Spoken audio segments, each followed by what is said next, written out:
Hello, class. I'm making this video on Election Day, November 3. So I hope that if you are a citizen that you have voted or you are voting today, the election is very distracting, but we have to carry on with English 100. So this video is about transitions.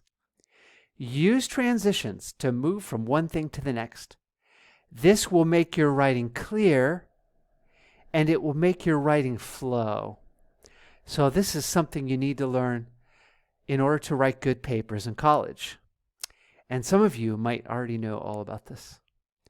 Mostly, you need a transition at the beginning of a new paragraph to smoothly move your reader into the new point or example.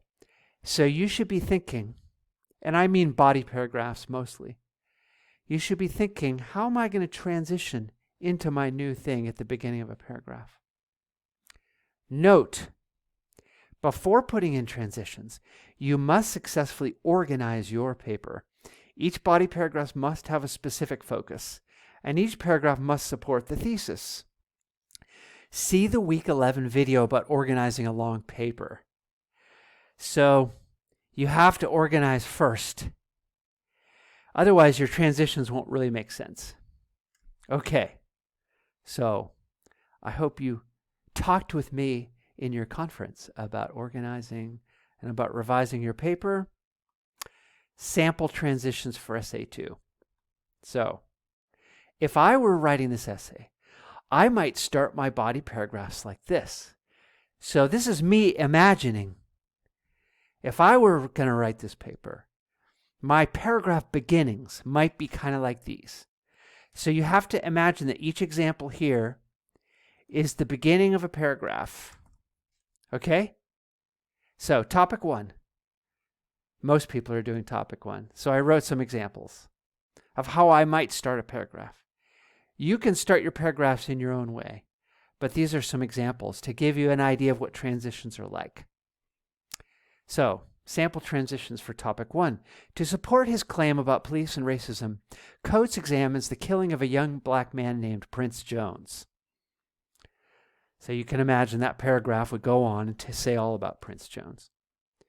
Another reason the killing of Prince Jones, I have typos, sorry. Another reason the killing of Prince Jones is so tragic is that, so each one of these is the beginning of a new paragraph, right? Finally, the killing of Prince Jones shows that. So notice you might have a little series of paragraphs about Prince Jones with a transition at the beginning of each paragraph. A poignant recent example of police brutality against African Americans is the case of, so this is transitioning into your case that you got from your outside research. How would Coates interpret the killing of so-and-so? In my view, Coates would argue that, new paragraph, transition. In addition to these tragic examples, there is statistical evidence that police, blah, blah, blah. You might remember that I'm strongly suggesting that you use the article from Vox or something else with stats. In conclusion, Coates is justified in his claim that, so this is transitioning into your conclusion paragraph. Sometimes people say things like, in summary, or to sum it up. Okay? So there's a transition into the conclusion. So the reader knows that you're starting to wrap it up. The rest of these are body paragraphs. Topic 2. First, the Great Migration is important to the history of northern cities such as Chicago.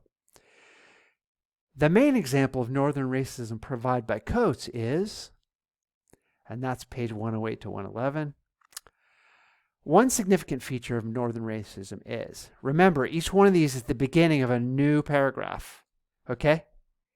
Another important aspect of northern racism is, so, cut things up into different paragraphs. A third feature of racism in northern cities is, so notice here that when you have kind of a series of paragraphs, here's one thing, here's the next thing, here's the third thing, you can use transitions to make that clear. Coates refers to all of these things briefly in Between the World and Me. Referring to elderly residents of a black neighborhood in Chicago, Coates says, so again, these are ways that I might start a new paragraph and transition if I was writing this essay, okay? So I hope this gives you an idea. Topic 3. Oops, one more for topic 2. Based on all of this, it seems that there is evidence supporting Coates' claim that. So notice here that sometimes you refer to what came before in your transition. You point backwards and then you transition to the new thing. Topic 3. First, how did Coates end up going to Paris? One reason his trip to Paris is significant is that another thing Coates learned from his time in Paris is that, again, these are the beginnings of paragraphs. Transition into the new thing. Coates interprets his trip by repeatedly using the phrase "my eyes." What does he mean by this? Notice here that sometimes you start a paragraph with a question because it gets you focused on the new thing. So that's a good trick.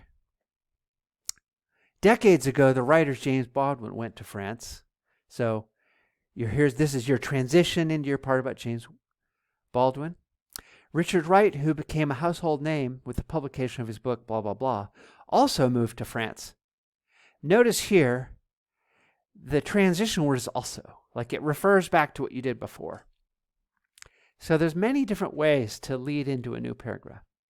In some ways, Coates' journey is very different from those of Baldwin and Wright. Okay, so you're referring back to what you talked about before in a transition. So you refer back and then you move forward in a transition. Topic 4. First, Howard University is significant because it is. So sometimes your very first body paragraph is kind of like this. This is right after your introduction. Howard is just one HBCU. HBCUs are.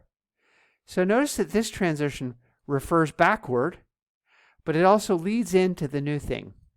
That's what transitions do. Coates describes the huge variety of people who attend at Howard. For example, you could imagine a very long paragraph here, right? You remember all that detail he had about people at Howard? He was crazy about that place. All right. Next, part of this story is that Coates came to be aware of what is called the African diaspora. So notice you're bringing up a new topic, so you have a transition. But you keep referring to the book. So transitions are partly about moving from one thing to the next, but they also help you keep your focus. Okay? Another reason his time at Howard is so important to him is that, etc. Okay? So, at the beginning of a paragraph, you transition from one thing to the next. And so I hope these examples give you an idea about what transitions are like and what they might be like for essay 2. Also, you can steal these. If you want to steal this transition, go ahead. You can have it. You don't have to cite me, okay? So you're welcome to steal any of this language for your paper, if it works for your paper, okay? So go ahead and steal away and use this language in your paper if you want.